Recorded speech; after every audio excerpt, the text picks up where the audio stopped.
All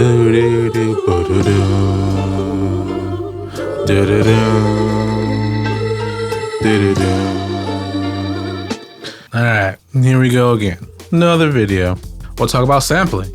And specifically making variations of the sample to find, make different loops, turnarounds at the end of phrases, and other just things you can use, trying to get the most out of it. For most people, and me included, like it's easy to kind of get that first loop going, but then it's like, all right, I want to make like a B section to the song, or like a C section, or like a little turnaround or something else for the intro.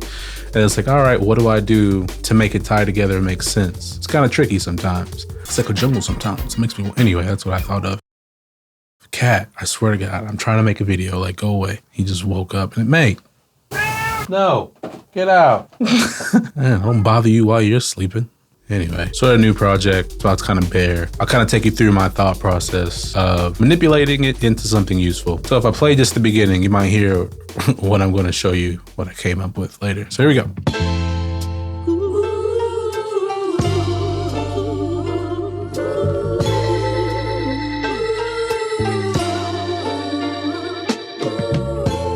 When I look in the mirror at myself. I don't know the song, but I've been listening to the sample for so much.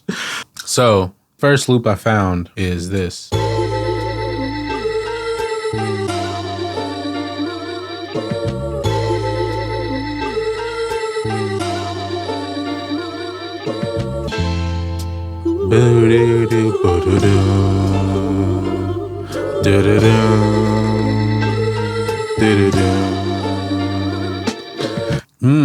Let's mess around for a bit. What I'm thinking, if this works, I can hear it in my head, and I'm like, yeah, I wish you guys could hear it too, but I gotta make it happen. I wanna make sure it's in time.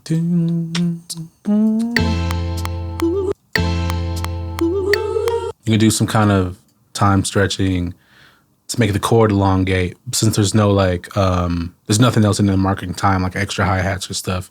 So it kind of, you can't tell it's being time stretched too much. So I want this, that thing to start earlier. I'm just gonna loop this and figure out the timing.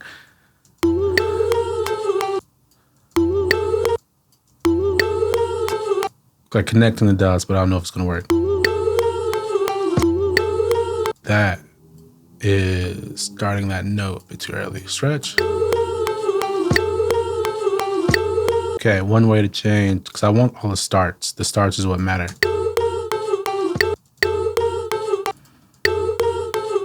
There's like ooh, ooh, ooh. I'm hearing like the mouth kind of ooh of the ooh. I can't really sing it right now. Not that you asked, but like that's my tendency. Like even in class, kids are like, why are you singing the parts? Like, let us just play it. Like, you gotta hear it though. So it's like the pitch is kind of going down.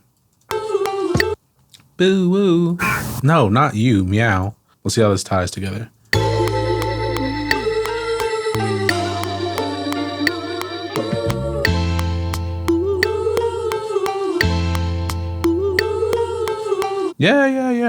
Yeah, just make sure all the starts are in time. And because there's no percussion in the middle giving us a feeling of time, it's really easy to just chop and stretch a little bit here and there. That one's not stretched. That one's stretched. That one's not. Some of them are bounced. Some are made longer, some shorter. So like, I already have my drum break built. I can make sure the groove fits with a drum break, because that's going to be consistent this entire time. Now something's hitting, and now I can hear something else rhythmically.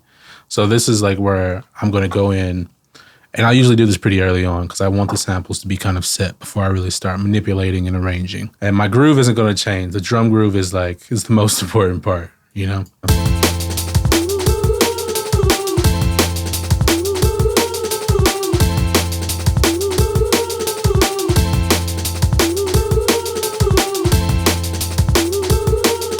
I just want it to be settled, and I don't want to stretch that far, but what if we do, right? Now it's more consistent, da, da, da, da, instead of da, and at this tempo, with the drums going, it's masked, like the artifacts and stuff. So it's kind of working.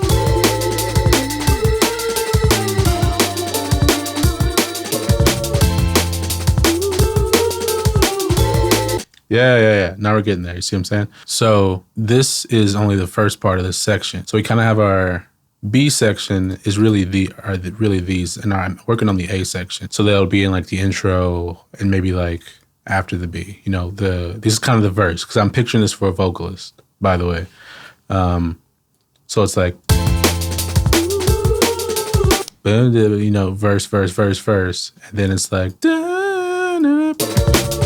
and then that's the big chorus part, getting out of the 90s hip hop into the 2000s before he got crazy Kanye West type era, you know, that kind of thing. And then it goes up again, right? Da-da-dum. But I'm thinking like, what if I just copy this and I just shift it up 2 semitones? Nah.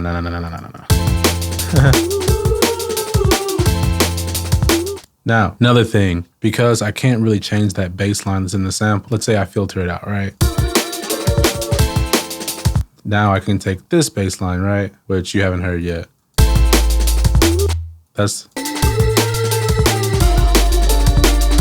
And like, you can also hear like, you know, the bass player in the sample. So why not recreate a little bit?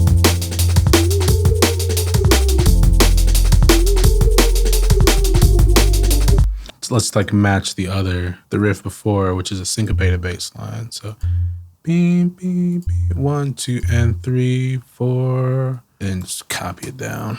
Do.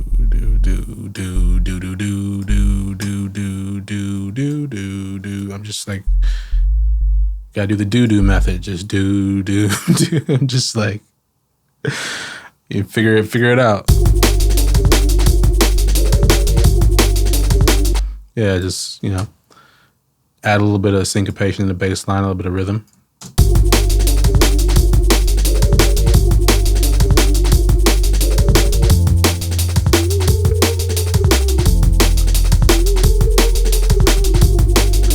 And then it's like, oh, you start to feel the progression. And then it's like,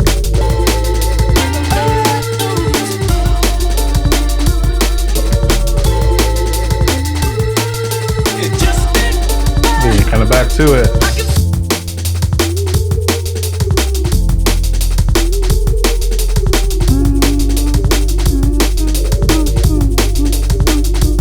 Yeah, like we're grooving already. Like I need one more section because I'm gonna go like da da da da da da. I'm gonna follow like the original progression. I'm stretching it out a little bit. So it's like the verse, maybe the intro. Da da da da da da da da da da da da da da da. That's like the drop, da da da, and like this part, and then I can build it back down. Yeah, so that kind of giving you an idea. I'm going to develop that more, but I'm taking what's there, you know, just adapting it to fit the rhythm and the context, and making subtle changes here and there, and like arrangement things to, you know, resequence what's going on, even though harmonically it's just like da da da da da, you know. Yeah, other stuff is the little cuts. So like I came down here, just chopped out some lyrical stuff.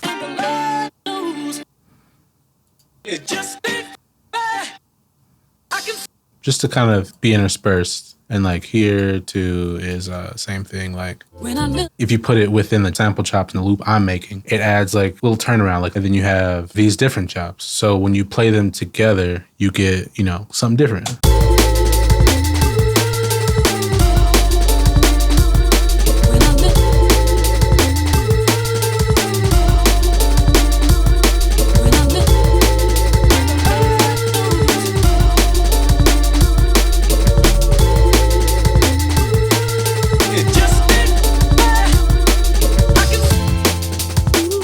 Just like finding little things here and there that work together. Like if you have a chord progression that's obvious, find ways to follow, but also manipulate it. Then, you know, finding other bits within the sample, like little words, little phrases, things like that. It's meticulous, it's time consuming, but if it's what you want and it's giving you the sound and the idea, again, musically pleasing, then like it's worth it. But yeah, it's fun, but like, you gotta want it, you know what I mean? I feel like it's super rewarding. Like producing is, it's like you're trying to make something out of nothing, or you're trying to make something into something else, you know? You're taking all these ingredients and you're problem solving your way to like what you want. So yeah, if that helped, let me know. You can always go more in depth. I'm gonna keep working on this project, so you're gonna see more sampling, more manipulation, more finding variations and things like that.